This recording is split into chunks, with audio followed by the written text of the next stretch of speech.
Section 2, we're going to talk about transformations of functions. And we're talking about the transformations, we're talking about applying them to a parent function of a graph or an equation. So we're going to start from that parent function and build our transformations off of that. So we have 3 different types of transformations to talk about. We're going to talk about shifts, stretches, and reflections. So let's start with our shift. So there are 2 different types. We can have a horizontal or a vertical. So a horizontal shift is going to move our function, so it moves the function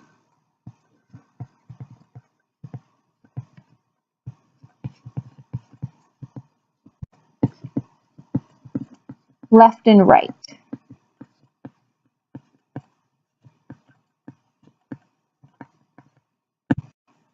So we're going to move our function left and right. In order to recognize a function that has a horizontal shift, there's a specific notation that the function is written if you're looking at the equation. From the graph, you can tell if it's moved left or right because we're always going to start at the origin. So we have f of x plus h and f of x minus h. So we use h to represent our horizontal shift. And we're saying f of this because a horizontal shift is going to happen inside right next to the variable in our equation. So if we're adding a number to our variable inside the operation, it's going to move left.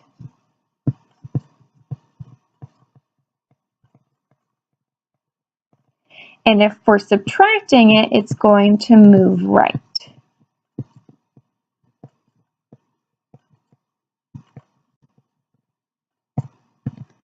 So for example, if we have y equals x minus 4 squared, this would be an example of a horizontal shift because I am subtracting 4 inside with my variable before I am applying the squared. So that would be a horizontal shift.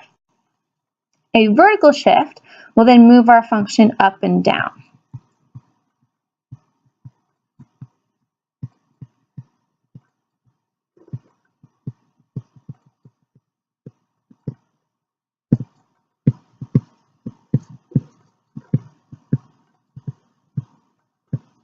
And the notation will have the operation occurring outside of the variable. So we'll have our parent function f of x, then we'll either add some value k, or we'll have our function f of x and we'll subtract some number k.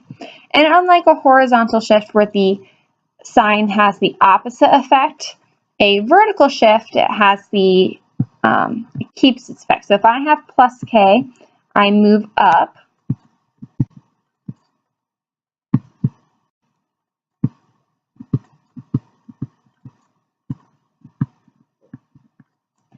And if I have minus k, that's going to move the graph down.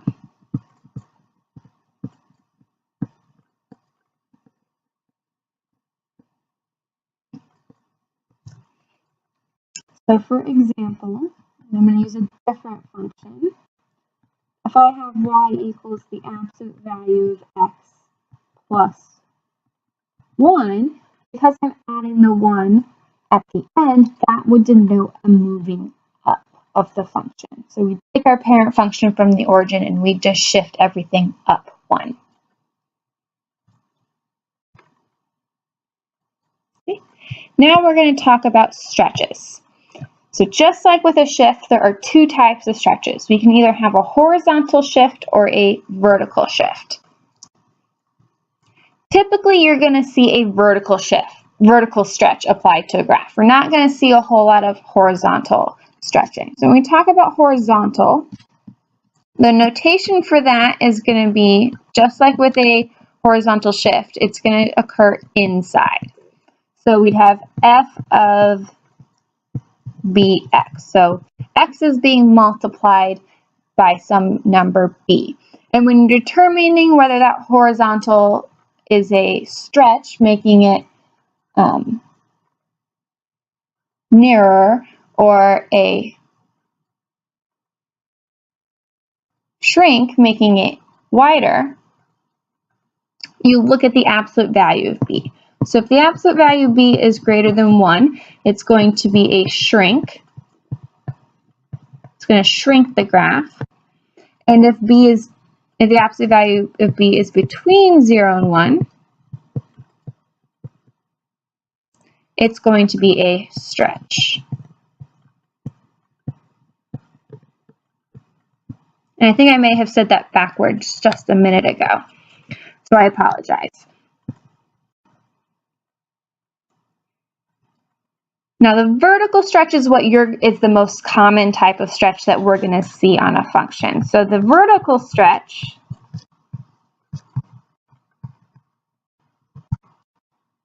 that notation is some number a being multiplied on the outside of our function. Let me go back here and give you a real quick example of a horizontal stretch. So an example of that would be y equals 2x squared. So that number is inside with my variable, and the squared gets applied to that number. A vertical stretch is something different. The number is outside. So when I look at I'm still looking at the absolute value. So if I look at the absolute value of that number a, and it's greater than 1, it's going to be a stretch. And if the absolute value of a is between 0 and 1, it's going to be a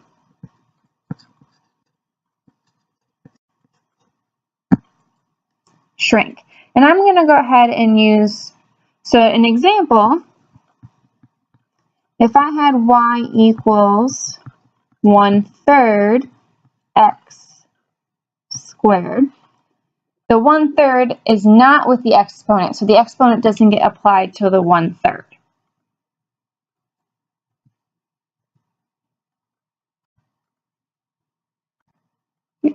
Lastly, we have a reflection. So there are two types of reflection. You can either have a reflection about the x-axis or about the y-axis. And typically the types of reflections we're going to see are x-axis reflections.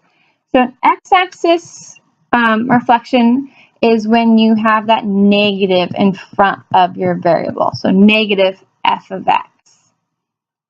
So for example, if I have y equals negative absolute value of x, that would tell me that my graph, I've taken my absolute value, I've reflected it over the x-axis. This is the one that's most common. We just flip it over the x-axis. The reflection about the y-axis would be f of negative x. So it's happening inside that notation. So an example would be y equals negative x cubed. So I'm going to apply the negative first, and then I'm going to apply the exponent. The most common one that we're going to see is the reflection about the x-axis, and it's the one you're probably most familiar with.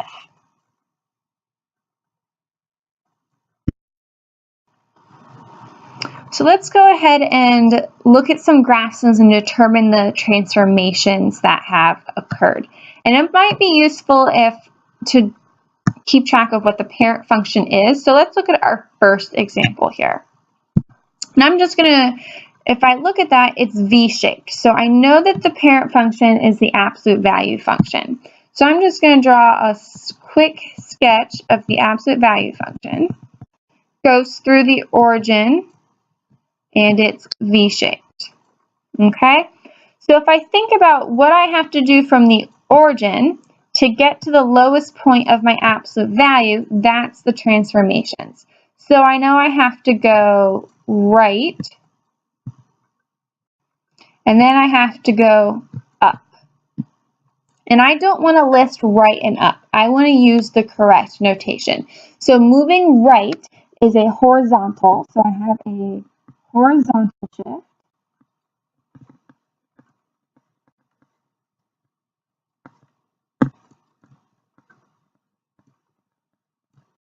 And I've moved up, which is a vertical shift. So we have a horizontal shift and a vertical shift.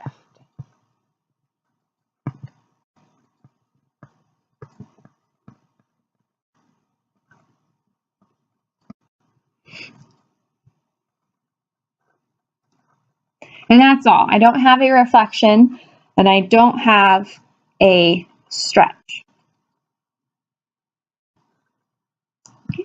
If we move to our next example, this looks to be like the square root function. So if I were to draw my square root function, it starts at the origin and it goes to the right. So I don't look, it opens to the right. So it doesn't look like I've moved my function left or right any, but I have moved up and I have reflected my graph. It's not opening the same direction anymore as the parent function. So there is a reflection. So let's start with the reflection. And if I notice, it reflected to the left and it crossed the y-axis here. I know I have a reflection about the y-axis, so there's a reflection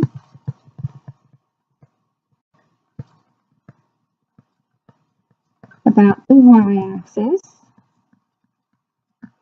and I've moved up one, and moving up is a vertical shift.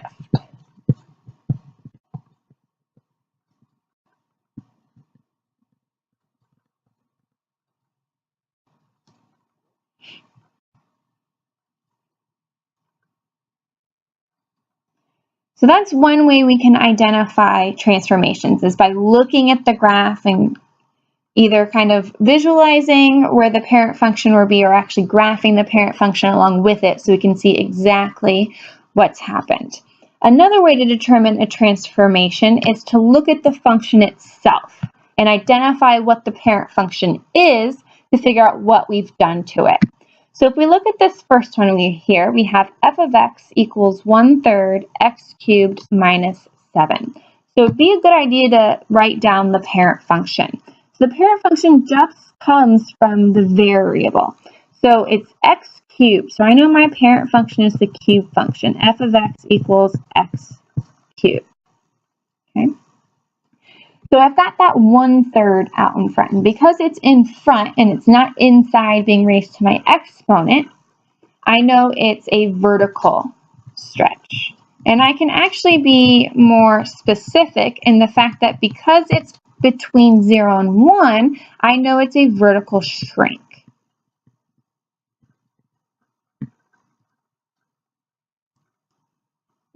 And then we have this minus 7 at the end. So it's occurring to the outside of my variable, which means it's going, so it tells me that it's going to move it down, which tells me it's a vertical shift.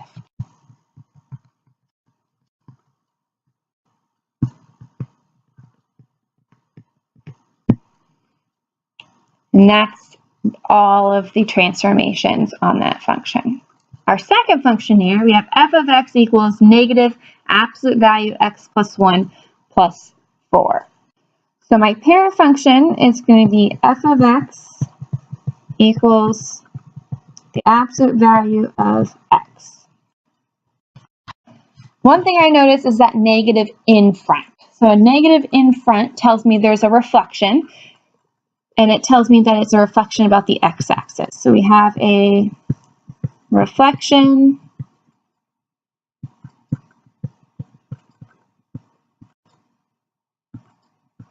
about the x-axis. Okay. Then if I look, I have that plus 1 inside the absolute value. So if it's happening inside, that tells me it's left and right, and it's more specifically left in this case. So I know it's a horizontal shift. So we have a horizontal shift as well.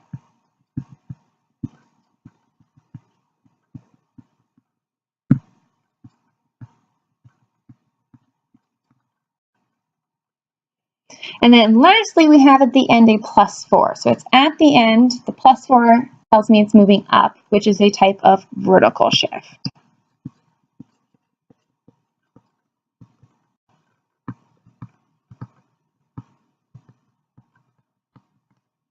So there were 3 different transformations being occurred to the parent function of our absolute value function to obtain our new function f of x equals negative absolute value x plus 1 plus 4.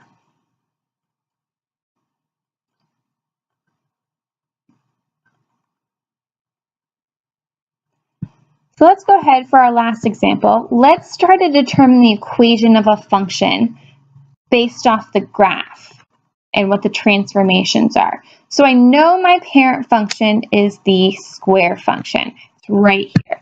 So I know I'm going to start with y equals, or let's use function notation. So f of x equals x squared. I know that's what I'm going to start with. Okay, and then let's go ahead and draw that. Sketch a graph in here as best we can. So there's my parent function, f of x equals x squared. So let's figure it out what we've done to go from that to our new graph that's in black. So if I notice, the first thing I notice that the opening direction has changed. And if I notice, it's specifically been changed so that it's opening the opposite direction. So it's been flipped across this x-axis. So that tells me that I have a negative in front of my function. And I can't tell right at this moment if there's some type of vertical stretch. So we're going to put some value a. Next, let's determine if there's some type of horizontal shift. So if I've moved left or right. Well, if I see I started here at the origin, and now I've moved all the way over here to 3. That point has moved. So I know that I've moved to the right 3. So moving to the right, if you were to look back at that first page, involves subtracting that number from your variable. So now I can write that as x minus 3 squared. And then the last thing we need to check to see is if we've got a vertical shift at some point. Well, to get to that top point here, I know I have to go up 1. Up would be an addition at the end. So we have plus 1 here. Lastly is to determine if a is something other than 1. So to determine if that point a is some number other than 1, I'm actually going to go ahead and plug in a point I know is on my function. And you can use any point. I'm going to go ahead and use this point right here, 2, -1. So what we're going to do is we're going to plug in 2 for x and -1 for y to figure out what a is so we know what our equation is going to be. So we'll have -1 equals negative a 2 minus 3 squared plus 1. So now we're just solving for a. So we're going to have -1 equals negative a. 2 minus 3 is -1 squared plus 1. Well, -1 squared is 1. So I'm just going to have -1 equals negative a plus 1. I'm going to go ahead and subtract 1.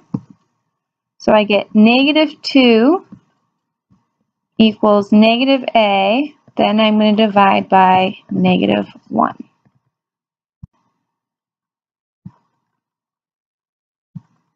So then I get that a is 2. So we do have a vertical stretch. So I can go ahead and write my final equation now that I know a. So the equation of my function is going to be f of x equals -2 x minus 3 squared plus 1. And that is the function of this graph. And if you were to check it by graphing this in Desmos and zooming in a little bit so your window's the same size, the graph in Desmos should be exactly like the graph we have here.